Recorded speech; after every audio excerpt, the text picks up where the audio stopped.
Hi, welcome to Stalwarts of Music with Aditya Veera, Season 3. I'd like to give a very special shout out to my podcast partner, Perpetual Buzz Experiences. You can check them out on www.perpetualbuzz.com. 2023 was such an exciting year with several noteworthy highlights. The podcast won the Hubhopper Podcast Awards for the category of Best Interview Podcast of 2023, and it followed with several live podcast formats at the NCPA International Jazz Festival, the Snarky Puppy India Tour, and Steve Vai's Indian Tour. I'd like to show you all a little sneak peek of what happened in 2023.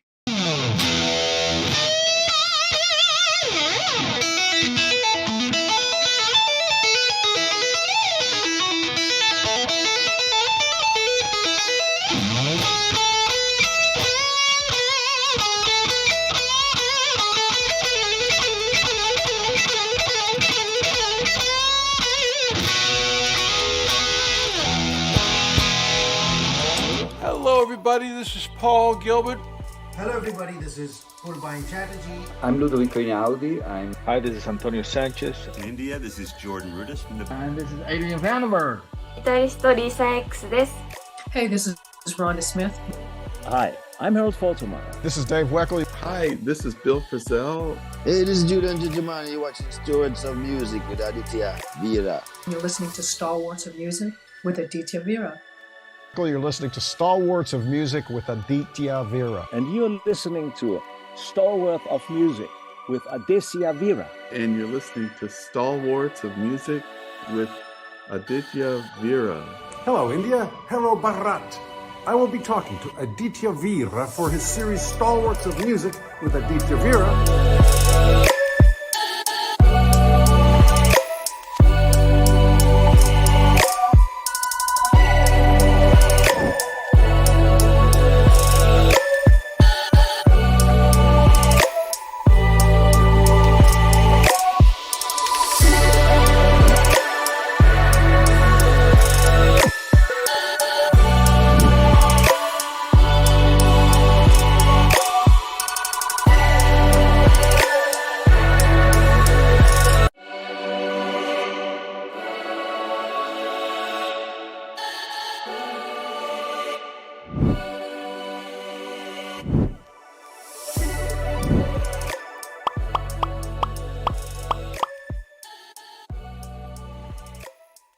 Good to know that. Yeah, it's by far one of the most intelligent interviews.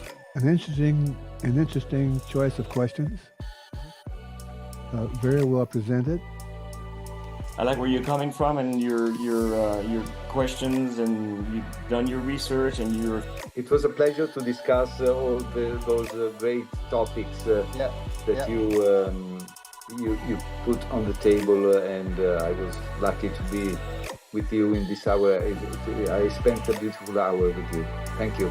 Very nice interview. I am very happy that your questions were very, very nice, and even you are so young, you have the depth and you have the knowledge. So I congratulate you, Aditya. He is connecting people from this side of the globe to the other side of the globe. He's doing an amazing job. I would kindly request that you all check out Aditya Veera on his Instagram and his YouTube channel. His Instagram, I think, is ADIX 70. So give it up for Aditya Veera, everyone. Go check it out. Season 3 2024 seems very promising already. I'm bringing to you the best of artists in every possible genre on this planet. I'd like to give yet another special mention for the Mahindra Blues Festival, which is marking its 12th year. It returns on the 10th and 11th of February 2024 at Mumbai's Mehboob Studio. It's a pivotal part of Asia's blues scene and India's blues movement. The festival has been a platform for both global and homegrown blues talent. Mahindra's consistent support for arts and culture is evident through its 11-year commitment to providing an unparalleled blues experience in Mumbai. The festival has hosted legends like Buddy Guy, John Mayall, and the Taj Mahal. I'm delighted to inform you all that Stalwarts of Music with Aditya Veera is partnering with Hyperlink Brand Solutions for a one of a kind music festival podcast featuring three incredible artists: Dana Fuchs, Vanessa Collier, and Samantha Fish. The episodes will be out on my YouTube channel on the 21st of January, 28th of January, and 4th of February, exclusively on my YouTube channel, Aditya Veera 1994. And don't forget to get your tickets for the festival happening on the 10th and 11th of February. Ticket details are in the description. The National Centre of Performing Arts in Mumbai announces the fifth edition of Mumbai's dance season, starting from January 18th to the 4th of February 2024. This 18-day cultural celebration features 27 events showcasing over 100 classical dancers. The initiative aims to unite various Indian classical dance forms through performances, lecture demonstrations, workshops, and masterclasses. Events will take place all across Mumbai, Greater Mumbai, and Navi Mumbai. It's being co-curated by noteworthy artists such as Jayashree Nair and Lata Rajesh. The season will offer a diverse range of performances, including choreography on Tamil literature and a Kathak tribute to Pandit Briju Maharaj. Speaking of the much awaited spring season of the Symphony Orchestra of India 2024, it will commence on the 2nd of February and concludes by the 16th. It'll take place at the National Centre of Performing Arts, Mumbai. The artistic direction is by Mr. Marit Bessian Galiv. It'll also feature renowned guest artists that include conductor Martin Brabants, pianist Barry Douglas, mezzo-soprano Sasha Cook, and many more. Symphony Orchestra of India is the one and only country's full-time professional orchestra, and it celebrates its 18th year. So music lovers all throughout the country are invited to experience the promising spring season of 2024 at NCPA. I have a series of album premieres lined up for you all, starting with guitar legend Scott Henderson, who will be releasing his highly anticipated album Carnival on the 2nd of February 2024. Carnival features a diverse set of beautiful compositions and demonstrates Scott's striking ability to combine elements of jazz, rock, funk, blues in an authentic and very seamless way. The album was recorded live in the studio with Romain on bass and Archibald on drums. The same musicians featured on People Mover as well. The theme of the entire album revolves around the idea of being at a fair. Scott drives comparisons to the LA Fair or Disneyland, filled with the crazy atmosphere with variety in terms of music. This album will have 11 incredible tracks, and if you wish to place an order, you can feel free to place an order on www.amazon.com. And you can grab an audio CD copy for sure. You can also head out to the online shop on scotthenderson.net and get an autograph CD. You don't want to miss that. The legendary US blues rock guitar player Walter Trout has navigated over 7 decades in the American blues rock scene. And I'm delighted to present to you yet another album premiere, which we would be having as part of season 3. I'm talking about his new album, Broken, which has some incredible original tracks that ranges from a raging sound to soothing music. It was recorded at the King Size Sound Labs in LA. The album includes collaborations with artists like Beth Hart, Dee Schneider, and harmonica player Will. It's set to release on the 1st of March 2024 and will be available as a LP, CD, and will be also available in digital formats for people to consume. So head out to www.waltertrout.com and get your official merchandise from there. Melissa Manchester is all set to put out her 25th album review on the 23rd of February. The album features special guests like Kenny Loggins, Dolly Parton, and Gerald Albright. So don't forget to mark your dates and look out for the album release. My guest today is none other than guitar virtuoso Steve Morse. He was born in Hamilton, Ohio, and he is proficient in various genres including rock, country, classical, and jazz fusion. He was a founding member of the Dixie Dregs, a prominent American rock band in the 1970s. He's known for his intricate guitar work and complex compositions with the Dixie Dregs, and he's getting ready for his much awaited tour with the Dixie Dregs this year. He joined the legendary supergroup Deep Purple in 1994 as a guitar player, and he's contributed significantly to the band's sound during his tenure.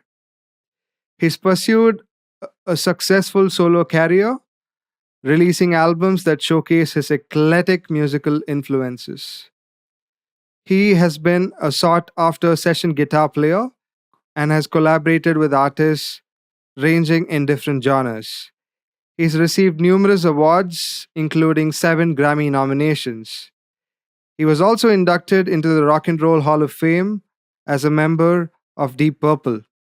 He's a reputed music educator who is actively involved in music education, contributing lessons and instructional materials. He maintains a lasting impact in this music industry, influencing guitar players across generations. So, without any further ado, I'm delighted to welcome my guest for today, Steve Morse. Hey, everybody, this is Steve Morse, and you're listening to Stalwarts of Music. Hi, Mr. Morse. Namaste. Welcome Hey. to Stalwarts of Music with Aditya Veera, Season 3. It's such an incredible privilege to have you on the show. Well, and same here. Thank you for having me, and thank you for talking about music. Incredible. Where are you right now? And I see a very pretty farm right behind you.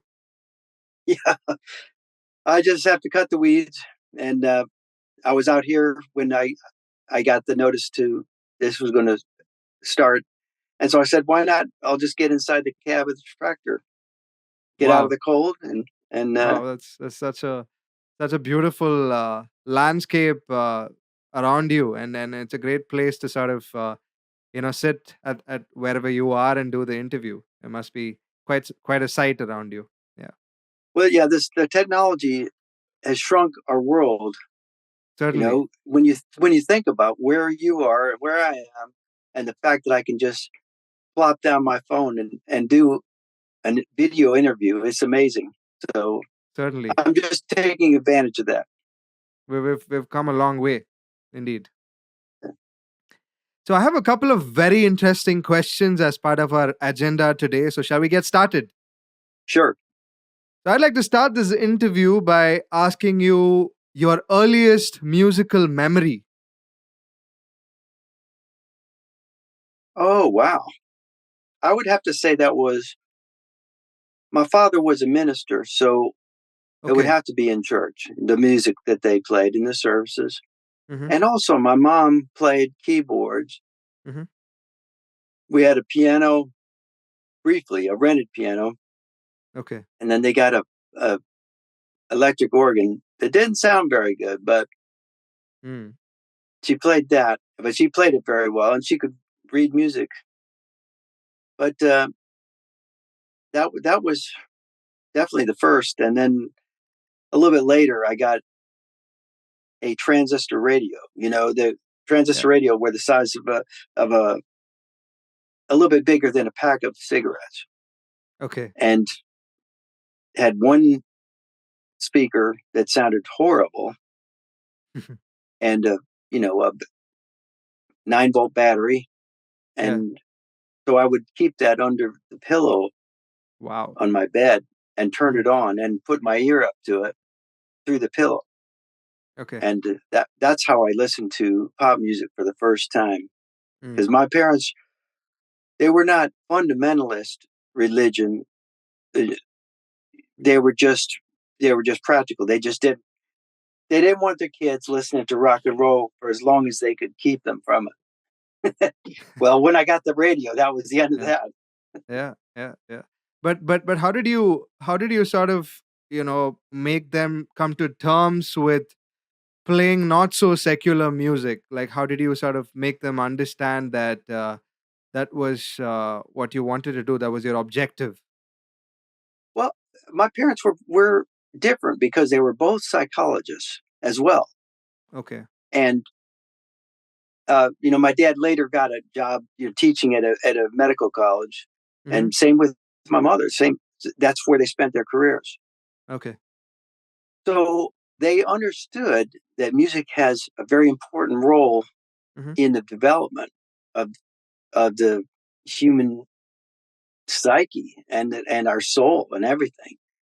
And I think they saw the value of that, but they were very practical too, and they were trying to tell me that if you do this, you may not be able to make a good living. And as a kid, I was like, I know that, I can see that, I can see the future. Yeah. That turned out to be correct, which is the music that I like would go in fashion and then out of fashion, and Sure. I would have good times and bad times, Yeah. just like almost any business. Correct. So um, they let me choose my own path. That was very important, and the path had to be that you were serving something good, and that you were not hurting anybody. You there. In other words, you can do what you want, but it has to be honorable. Got it. Got it. And I'm sure you took the right decision. You've come a long way, and so many significant milestones. You have entertained people from all over the world. I'm talking to you from India today. So we've That's indeed, awesome. yeah. We That's we love mm, going to India with Deep Purple. I got to go everywhere in the world practically, correct. and India was always the most amazing place because of Yeah. the spirit of the people Mm, prevailing through everything. yeah. Yeah. In fact, we dearly missed you at the Bandland Festival that happened last month at my city, Bangalore. We had Deep Purple with Simon McBride and Adam Wackerman, who did a wonderful show for us, took us down memory lane. People from all over the country had come down, and a lot of them. I mean, it's a common thing for any Deep Purple fan to have. They have sky high expectations when it comes to the guitar player, and a lot of them were disappointed that you weren't around. But Simon McBride was indeed insane. He was so good. Yeah. Would have loved to have you, especially, your tenure with Deep Purple has been significant. You stepping into someone as accomplished as Richie's shoes, and you must have probably found it a little difficult adjusting to that role initially, given the band's high standards in terms of guitar prowess. So could you speak a little bit about that? How was it initially when you stepped in? Well, the impact had been made easier by them working for some months with Joe Satriani, Right. to finish the tour that was already booked. With Mm. when Richie quit, there Yeah. was Yeah. already some gigs on the book. So by doing those shows with Satriani, I think it was already known to a lot of people Hmm. that Richie wasn't in the band anymore. Yeah. Not everyone, because when we did our UK tour, it was more of a surprise to some people. But anyway, I had also been in the reformed Kansas when Steve Walsh rejoined the band, the original singer, Mm. and Kerry Livgren didn't want to do it because he just felt like he'd had enough Yeah. of touring. Mm. So I was kind of taking Carrie's place, and we were writing new material. And Carrie and I have been friends, and I think we both, as writers, like Yeah. a lot of the same kind of musical style. So Mm. that was an easy transition, but Mm-hmm. I learned that people in the audience, of course, they want to hear the original people that match the albums that they bought. Right. So you have to show them that you have respect for the music and that you are a fan of the music. And Mm. I think this is just my opinion. I think that I should also have some of my own personality come out in the solos and things like that. But what I do is I play the solos a little bit in the style of, say, in the case of Deep Purple, in the style of Ritchie Blackmore, a little bit, and then sort of go off onto my own thing. So that was the sort of formula that I used. Mm-hmm. Try to show respect for the past, but have it be a little bit different, so that people know it's a different player. So Yeah. why not, try to make it as musical as possible and as heartfelt as possible. Just copying Ritchie solos note for note. Yeah. That may be what some people want or think they want, but I believe it's better if you're in a band to give your heart and soul, not just play the notes that somebody else did. Sure. Sure. Definitely, you did add a lot of your own flavor, and which is what people love, which is what people go for. In fact, there was a lot of biased reviews of Simon McBride after the Bandland Festival. Even though I loved whatever he did, they felt his playing was a little too polished, and there were a lot of mixed reviews in terms of his playing and all of that. But he was phenomenal at the end of the Yeah, day. I'm sure Yeah, yeah, he's a yeah, really great player. So yeah, there's no yeah, way he played a bad show. There's no way. yeah, yeah, yeah. But the situation, the place you get put in when you're replacing somebody Mm-hmm. is that there's a certain percentage of people, in my case, that just hated me for being born. Before he Mm. played a note, it's just the fact that I was there. They hated Yeah, me. So yeah, yeah. you have to start with that. What you're shooting for is the people who are there to listen, Mm. and that's all you could ever hope to reach. The people that are going there because it's an event and it reminds them of the past. Well, that's fine, but they might not be as open to the music that's Yeah. being put in front of them. And they want it to exactly match their past, mind's eye. Yeah, I feel there are two different generations. Some of them prefer change. They adapt and they evolve. Some of them are still stuck up with whatever they've been seeing, probably the previous generation. So I mean, it's again subjective from person to person.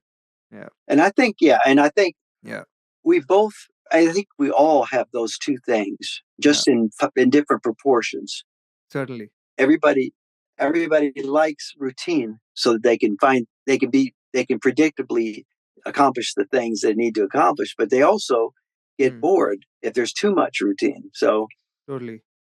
yeah, it's a finding that balance for everyone is Mm, impossible, but finding a balance that suits you is possible. right.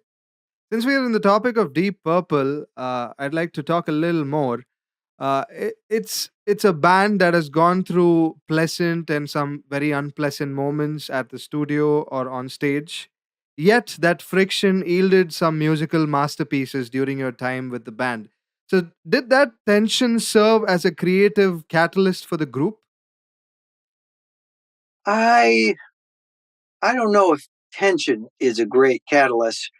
It may be a great catalyst for playing a Hmm. really, hard energy Okay. rock tune or something like that. But for creativity, I think being open and exploring the different pathways that somebody when you bring an idea into a band, you're putting your heart on the line. You're exposing yourself. You're saying, I don't even know. This isn't finished. This is just an idea. This is just a starting point. Yeah. I don't want it critiqued. I want it to be tried. Mm. And that's where I come from, is that sort of mentality is, rather than writing a whole tune from start to finish and say, here we go. I've done that before. Yeah. But I think with a band, it's best to bring in an idea that's a starting point. Even if you have some suggestions for which way it should go after that. But first, you've got to get the people to try it, and that's always been my thing. Is if you don't like it, fine. Well, I'll come up with another one, but try it, because in my mind it works really well. Let's flesh it out and give it a chance. Mm. I'd like to now move towards the aspect of performance. So I'm interested in knowing. I mean, I really doubt that this must have ever happened to you, but has there been a moment where a performance wasn't working? It didn't probably get to the audience in the best possible way. Has that ever happened to someone like you, and how did you handle that situation? Oh, there's things that go wrong in every tour. you can't avoid it. Yeah. In fact, it's one of the things that defines you Yeah. as a musician, is how do you handle when things aren't going right? Not how do you handle when everything sounds good and you're playing notes that don't challenge you or the audience. Mm. That's easy. That's why we have copy bands, Yeah. tribute bands. That's what they do. They say, here's the formula. We're going to do this, and we still need the sound to be right, the lights to be right, and everything. But when you add in on top of that the fact that you're going to, try to put different things in, Mm. A little bit of improv in the songs as well, that adds yet another, element of difficulty. Yeah. But it shouldn't be. If you do it all the time and you do it with love for the music, I think that it's just not difficult. It's natural. Yeah. And coming from more of a instrumental rock and fusion background, prog, whatever you want to call it, I feel like that getting communication between the band and having the band respond to the subtle nuances of change that you're introducing into the song is a really good thing. Mm. And it makes everybody smile on stage, because that's, you're doing something. Hey, that worked. That was awesome. And even it could be something like I'm putting some accents in, and the drummer picks up on it and follows me on it the next time around or something. Little things like that I really enjoy. And I enjoyed when Ian and I were working together well on stage and interacting. Indeed. We deeply missed your presence at Bangalore once again. Would have been great to see you live. I've never had the privilege to see you live yet. So we really are hoping to have you in India with the Steve Morse band, or in any other capacity. We'd love to. Oh, that would be wonderful. See That'd you be live. wonderful. Yeah. One of the things I've learned about touring the world with Deep Purple is that the world is not as closed-minded as I was told by the booking agent. Booking agents, when we were doing Steve Morse Band or Dixie Dregs, they were saying, no, you can't get gigs there. No one's going to come to your shows because you're not selling records there, And I found out that a lot of people, because of the fact that music can be gotten instantly on the internet now, Yeah. people, are familiar with my music in places I would have never imagined. Mm. And it brings up some exciting possibilities. I wish this had happened, before, I'd gotten to this point in my life, but the fact that it's happening now is still very exciting. Well, I need to let you know something very interesting. The musical traditions in India are diverse, which you're aware of. You probably visited India more than 4 times. And we've had one of the first Indian rock bands which started the independent movement in India. They were called Rock Machine. And there's a gentleman by the name Mahesh Tinakar who's a huge Steve Morse fan, who's just I would like to play a little bit of what he has done in terms of Steve Morse rendition. So I'm gonna play a sneak peek of that for you because I thought Okay, cool. it's very essential for me to sort of share the rock traditions that we are trying to carry forward for several generations in this country. So this is Mahesh Tinakar and he's playing the introduction.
So that was a sneak peek of the introduction.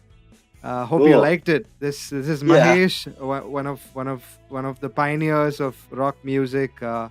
He plays for this band called Indiscreet in India. What do you think? Great. Love to hear that. That's wonderful. I mean, Yeah. that's something I would have never imagined Mhm. possible. Is I'm listening to somebody in India play me some music Yeah. of a cover of my song. Yeah. That's really cool.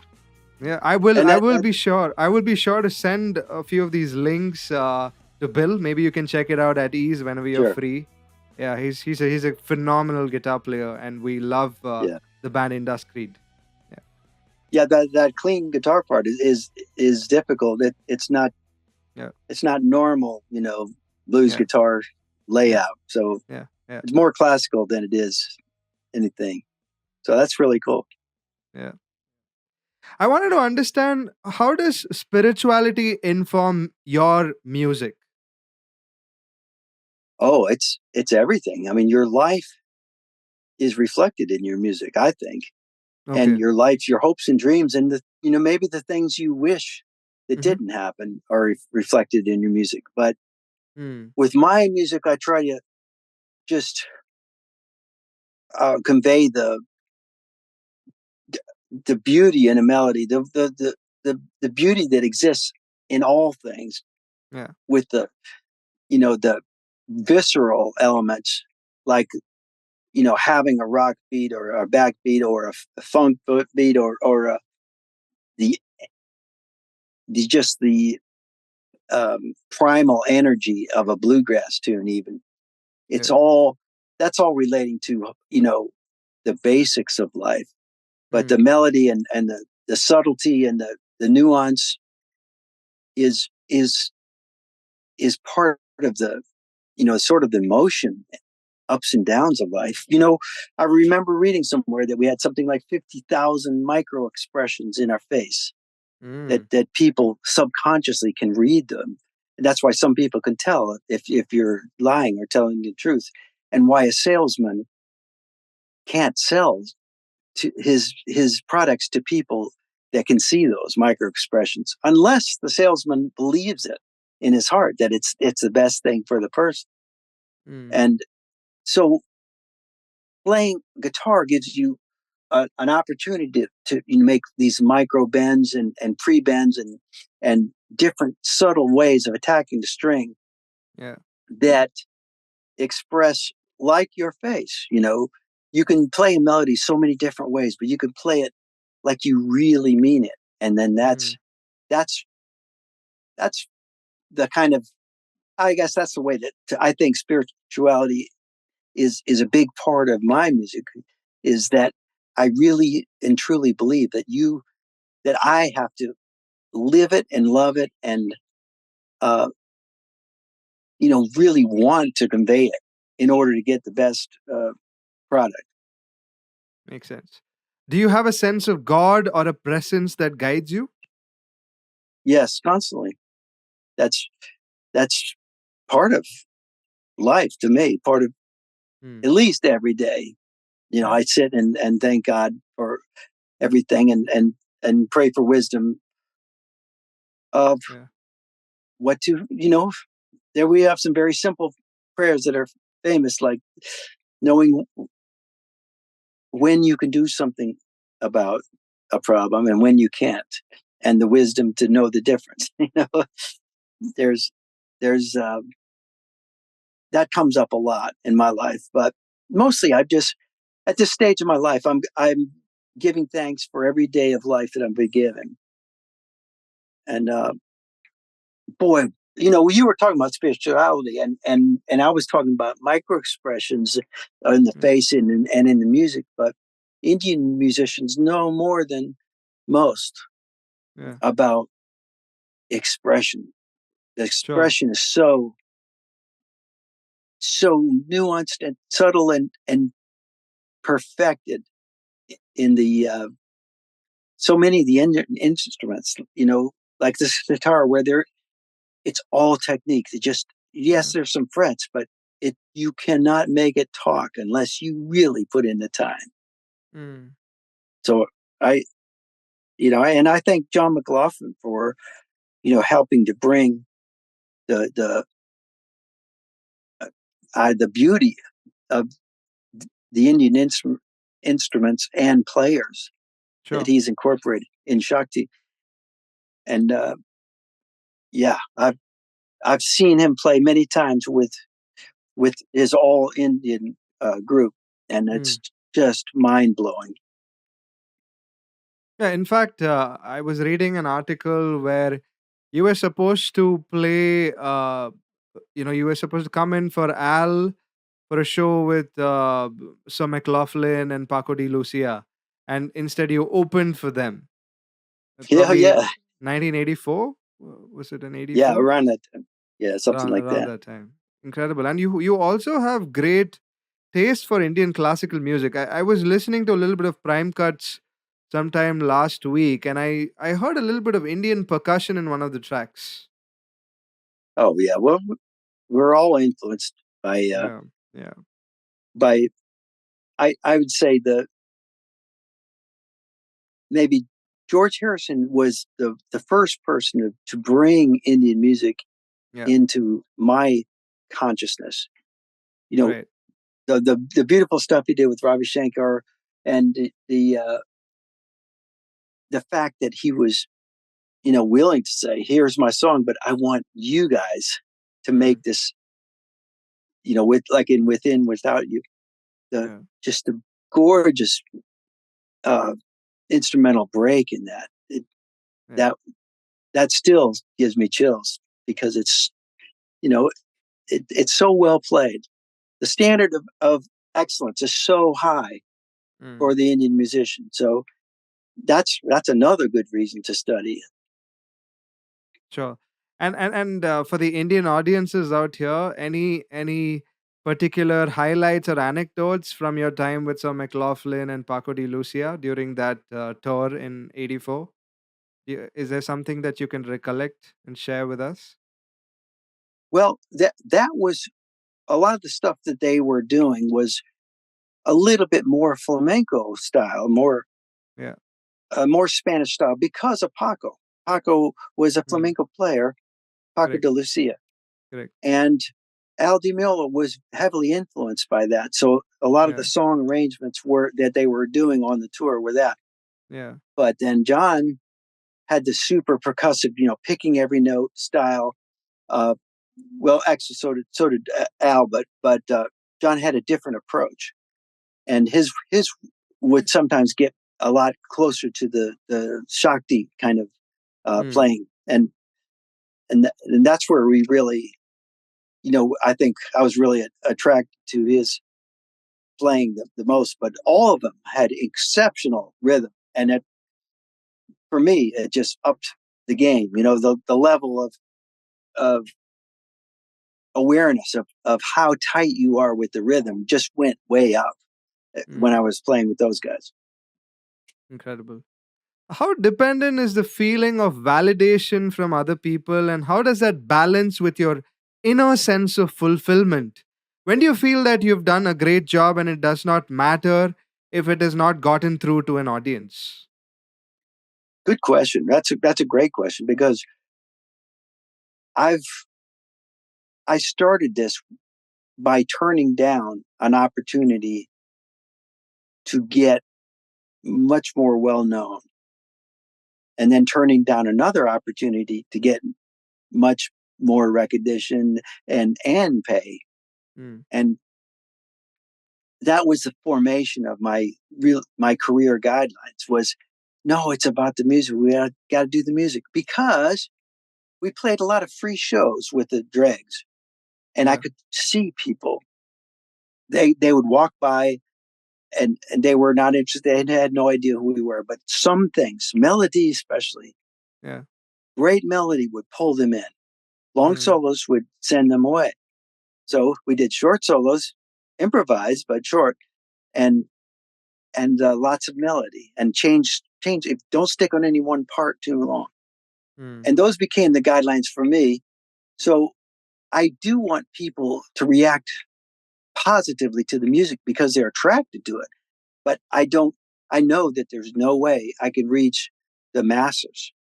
It's just not going to happen, because, we're not concentrating on a simple repetitive thing. Correct. So it's more important for people to appreciate it, that are drawn to it, than it is for the number of people drawn to it to be big. I mean, of course, I completely agree with what you said in terms of that, right? Like, it's, I mean, it has to do more with the process in itself, right? Like, you start out on a particular idea and then just goes with the flow, not really thinking too much or being too critical about it. And once you start doing that, then you might not be able to give it your best. Yeah, well, for writing too, to me, the whole point is to give the music everything it deserves, and don't think about the music business, because that's quite removed from the creative process. Yeah. And I was told this maybe 40, 50 years ago, is you take care of the music and the music will take care of you. And meaning that you will get what you need. Yeah. If you make music the main thing, the main focus of your career, Yeah. you will get what you need. And that means, like I predicted as a kid, good times and bad times, but you will always find some audience if you're playing well from the heart. Fair enough. Fair enough. How are you doing in terms of your wrist? Like, are you? I mean, I did see in a recent interview, I think it was a Rick Beato interview. So, adapting your technique to manage wrist pain showcases resilience and determination for the art. So, how do you balance maintaining the signature Steve Morse sound while adapting to physical limitations? Well, it's it's just like any difficult problem. Mm. Any student can learn to do calculus, for instance. Yeah. But when you do calculus with a constantly changing end result that you have to meet, and it's here, no, now it's here, no, now it's there, now it's there, then the calculus, you have to think in retrograde back to the beginning. What's going to change here? What do I need to do to accomplish this? Then you have to think of the dynamic results of something interacting with it. That's how writing is to me. And when it comes to the physical part of playing, there's no one solution for me. I have to use everything at my disposal. So if I'm using the wrist technique that I'm one of the 3 techniques that I have now, Yeah.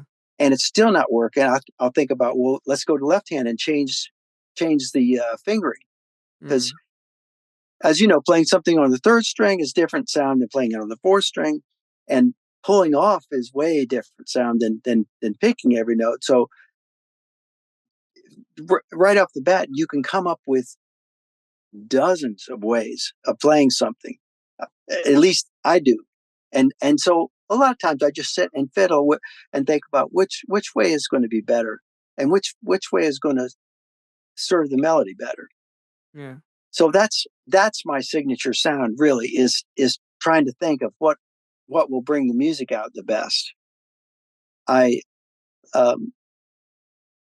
like I said, I do. And if you saw in the interview, I have a muting device that I use sometimes Correct. to stop the open strings, and I'm learning to do more left hand muting, which is a lot harder because I didn't used to do that. I used to do it all with my right palm or the edge of my hand and my 5th finger. So I don't know. I think I'm just trying all the different combinations, and the music will come out. You know, if you put the time and effort into it, and you know, try everything, you will find a way. And that's what I keep doing. You know, and you know, on a practical level, I try to eat an anti-inflammatory diet and take supplements and things that are supposed to help the cartilage to grow and all that stuff. And you know, it could all be snake oil. I don't know, but I still try everything. Well, I really hope it gets better soon, and you are more comfortable in terms of doing what you love the most. Thank you. And as far as resilience, I learned and am inspired a lot by the Indian culture, because the first show we came to India, the police were pushing the crowd back from the front of the stage, and there was nowhere for them to go. Right. They were being just crushed backwards, and there was no room. I couldn't understand it. I was just observing this and was helpless to do anything. But I watched these people just summon the strength and the determinations to just endure this standing up in a dusty outdoor stadium and being, you know, what it would have started a riot in the United States, you know. But no, the people there were just like, quit bugging me. All right, I'm trying to enjoy the music. All right. They were just dealing with it. And that's, as a musician, the name of the game. If you want to live your whole life playing music, you have to learn to just deal with it and get on with it. Practice the stuff, know the stuff, play it from your heart, and basically stick to that. Don't let little things throw you off track. But yeah, resilience. So thank you for that. Well, thank you for the music. I mean, I'm sure you do not compromise on that. You give it your best no matter what. Yeah. So that's thank you for all that. Of course. Yeah. Yeah, of course. Everybody tries. Yeah. Thank you. I'd like to go back in time and talk about the album High Tension Wires. It has a Cool. very intricate creative process. So, could you talk a little bit about the making of that one? Yeah, that was during a period of my life where the Drakes had broken up, and I figured, MTV was kind of just starting. Yeah. And I thought this was one of those periods where what I did was just not going to work with the public. And so I got a job. I've been flying a lot with my band, and I found out that there was a small chance that I could get an airline pilot job. And I went for it for about 6 months with getting extra ratings and got a job. I was one of 2 people out of 60 in our class that got a job. But I really realized that there's some things you love that maybe aren't the best career paths. And the repetitive nature of being an airline pilot, I suddenly realized that's not me. I don't like this. I can do it, and I accept the challenge, and I love the challenge, and I love being a normal guy in a uniform, but I really miss the music. So I started working on to back up a little bit, I wanted to do the airline pilot job so that I could pay my bills and have no thoughts about the music business ever again. It would only be music. So when I did High Tension Wires, there was no expectation that anybody was going to buy it, no expectation that anybody was going to release it. In fact, I just didn't care anymore about the music business. But I cared a lot about the music, and I let the music lead me. Every idea I said, you know what, this is really another sort of acoustic-y song, and I've already had a few acoustic tones, and I never would put this many on an album. And then I said, hey, why not? Let's do this. And this tune here is really spiritual to me, like Ghost Wind.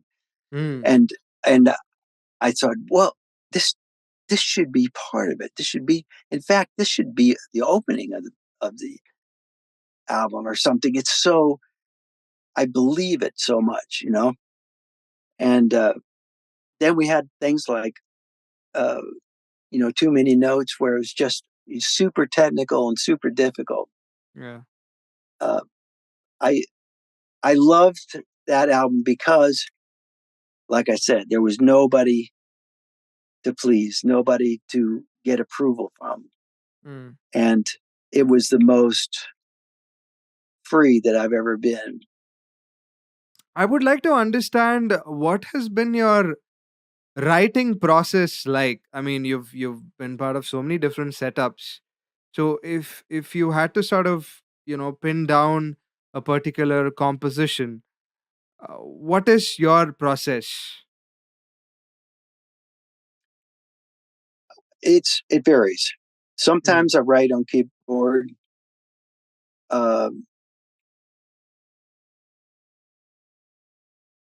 Like Third Power, I wrote that on keyboard, the left and right hand just kind of defined the tune. And then I went back and recorded guitars over that.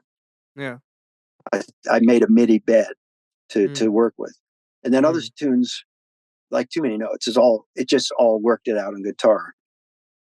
And some of the bigger epic tunes, I do a hybrid, a little bit of each, some on guitar and some on keyboards, and some just sitting and thinking. And sometimes when I get a part done, I don't know where to go next.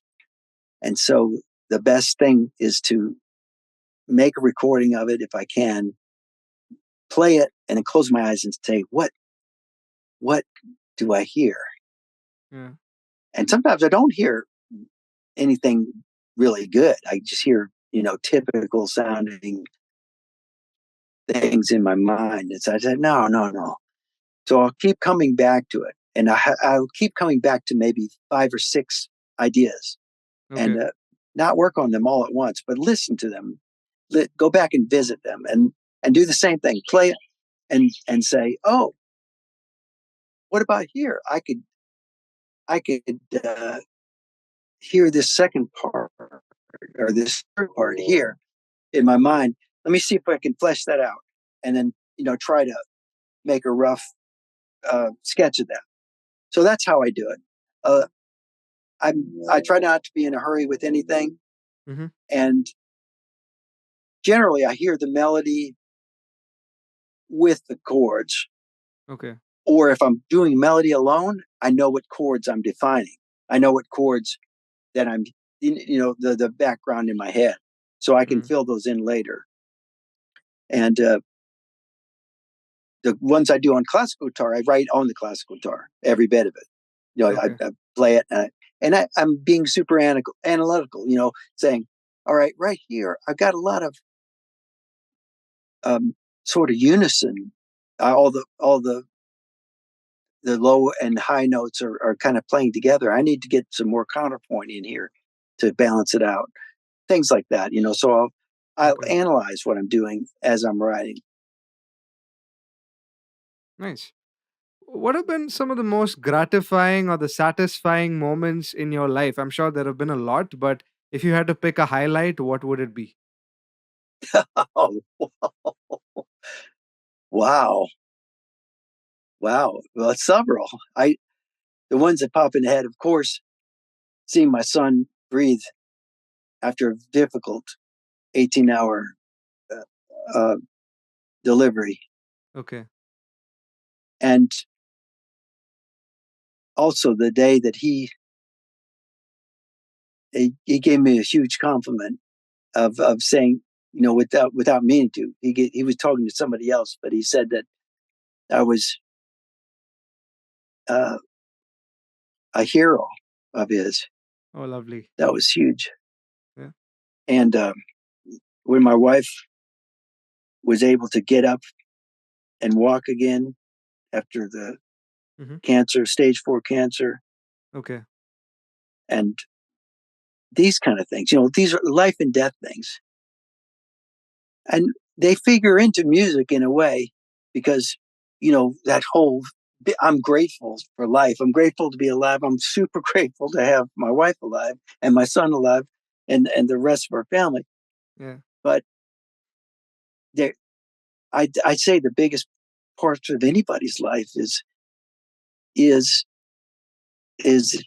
around their family. Mm.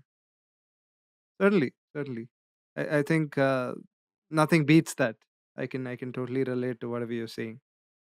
How is she Yeah, doing and right now? Is she doing fine? Is she doing much better? yes, she's doing fine. We're Okay. kind of observing a period of time off before the next test, Okay. and the time off is wonderful because you don't have to you don't have to you just don't think about it. Go on with life. In terms of the most exciting times in my life, a lot of those are not family oriented. A lot of those are just adventures and things like some of the most thrilling things are being on stage Mm. and having things work out just right. One time I remember opening for Pat Metheny. It Oh, was me wow. solo, one of the first solo shows I'd ever done. Okay. And I was improvising a part. Mm. And back then I had the confidence to improvise anything Yeah. because I sort of didn't care. And I was not part of a big band or anything. It was just me. Mm. And the people were waiting to hear Pat Metheny. So I knew they didn't have much expectation. So I could just try it. And I tried and put something together using this layering with the delay, a long delay, and it just worked out perfect. And the whole audience just exploded along. And I was just thinking, wow, that I didn't expect that to work out so well. But I'm glad, and I know that was a gift, that I don't normally get that, but that was great to have. In fact, I read somewhere you also opened for Joe Zawinul, and I think that's how you met Jaco, right? Jaco was a good friend of I yours. knew Jocko. I knew Jocko before. Okay. We were at the University of Miami. Oh and wow. Okay. I'd been up to his apartment and jammed with him when we were students. Mm. I'll tell you a funny story, though. Yes. He said, "Come up and jam." I said, "All right." And it's a long way up to Lauderdale by the Sea from Miami Mhm. in my old rickety car. But I finally made it. And I said, "Hey, where are we going to jam?" He said, "Well, just put your guitar in here. Look, we got to go and jog first. I'm just real hyper." And Jocko was hyper. Okay. So we're jogging. I was a young man, so I was in pretty good shape, but I wasn't able to keep up with Jocko. He was taller than me, and this is what he did every day. So when we got done, I'm really tired. I said, "Okay, let's play some now." And he said, "No, no, no. The waves are good. We got to go body surfing." So we had to go into the surf and Okay. surfing back and forth and paddling out. And we come back. I'm covered with salt water, exhausted. And Doc was like, "Well, yeah, we can probably play now." So, and still, he was when he played, he was super hyper and just going for it.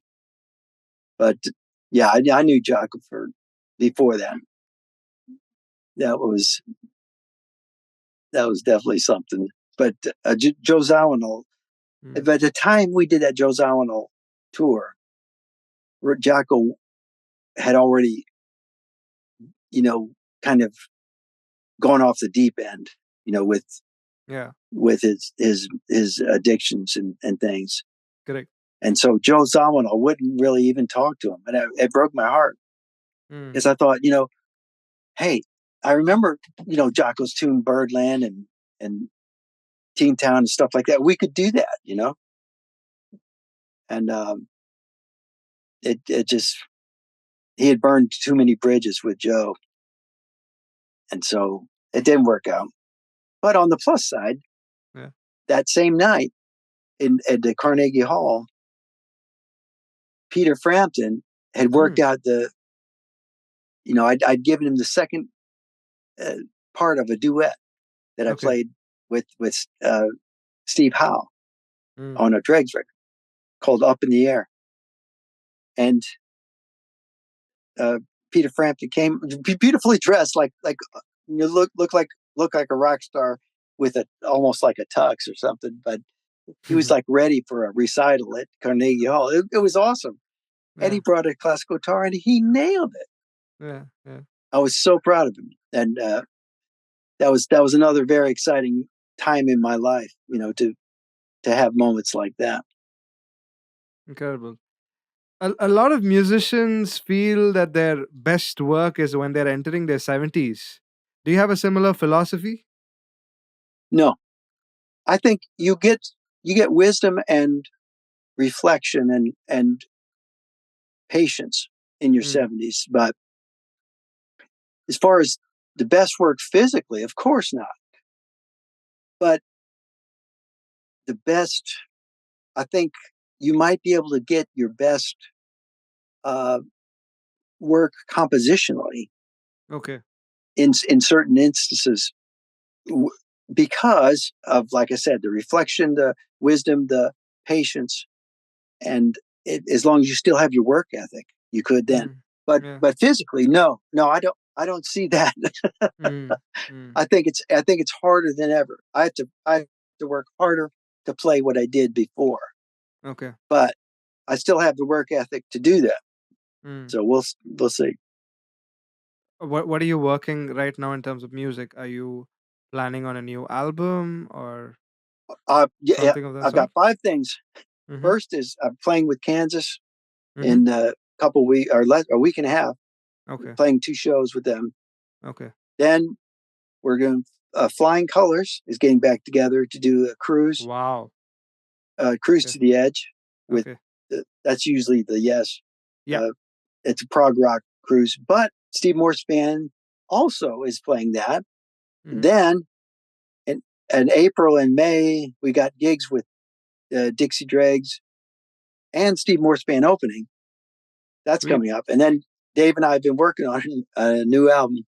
So there are 5 things going on, all 5 with different repertoires to learn.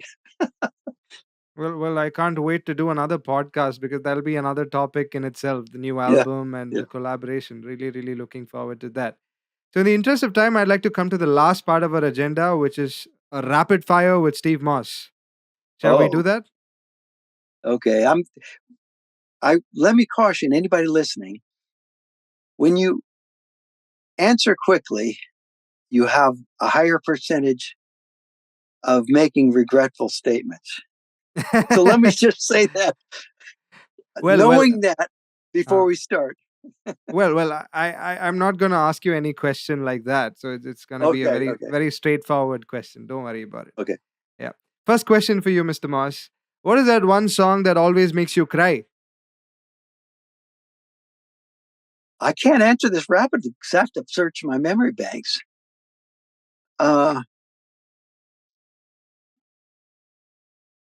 I can get really emotional into a thing without crying.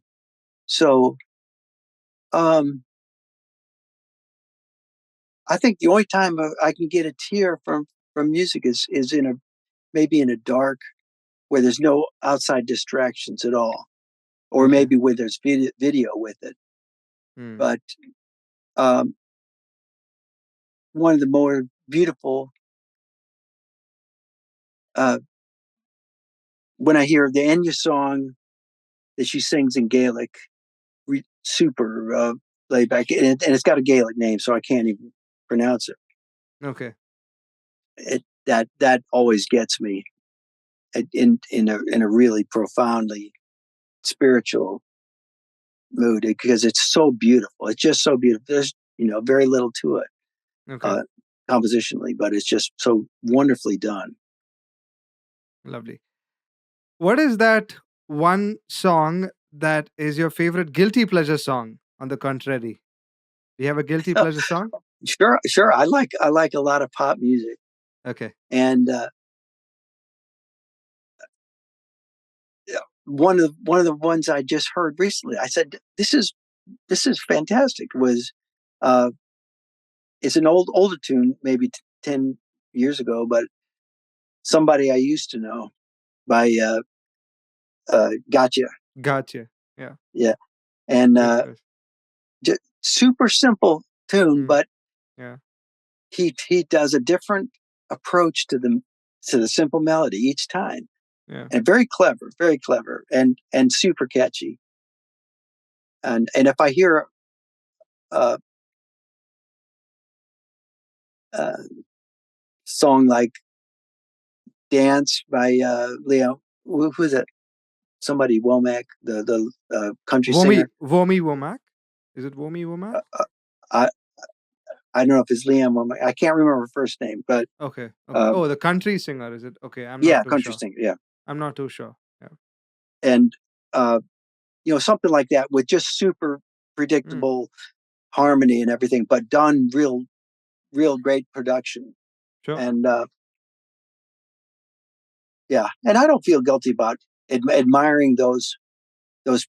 Usually hit songs have great production, and that's something I can admire, even if I don't want to copy the compositional style. Incredible.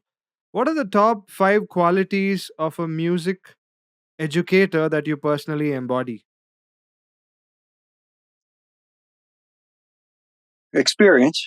You got to have experience and knowledge. You got to know what you're talking about if you're going to refer to theory and analysis. And an interest in the students, a genuine interest. Like, is what you're telling them going to help them? Is it going to reach them? Is it going to stick? And I think patience. If you're an educator that's showing people how to do something, where you have a lab an opportunity to try things. You have to be patient and encouraging. Okay. And I'd say the fifth one, maybe that could be making it, an interesting, positive energy, making it fun for people, and taking risks and keeping it somewhat lighthearted but positive, not making it too grave and serious. Incredible. What is your favorite cuisine?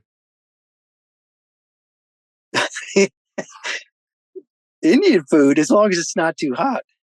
I always tell them, I'm a tourist. You got to make it mild.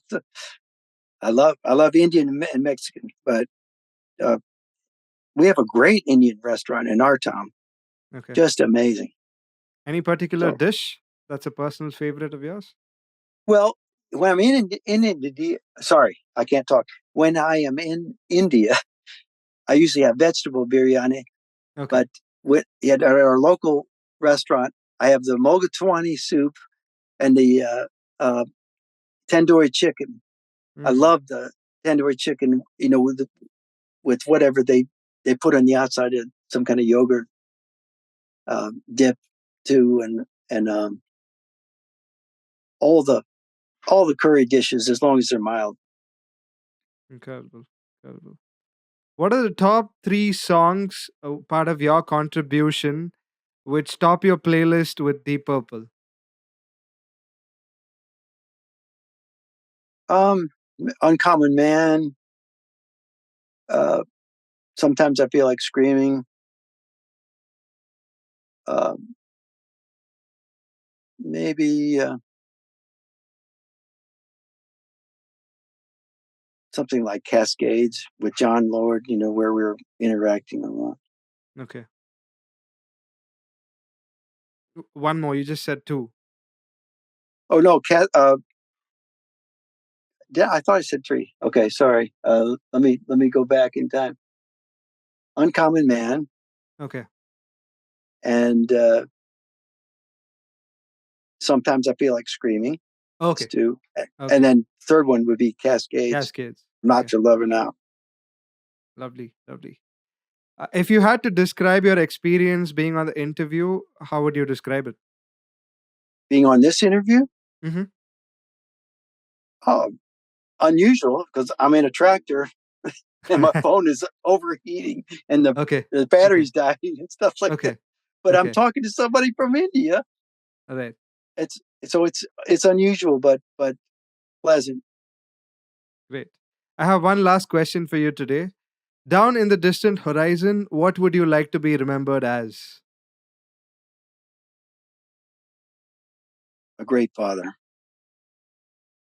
Great answer for a closure. Yeah. This interview is going to be additionally aired on Big FM Shillong and Aizawl, 2 incredible radio stations in the northeastern part of India.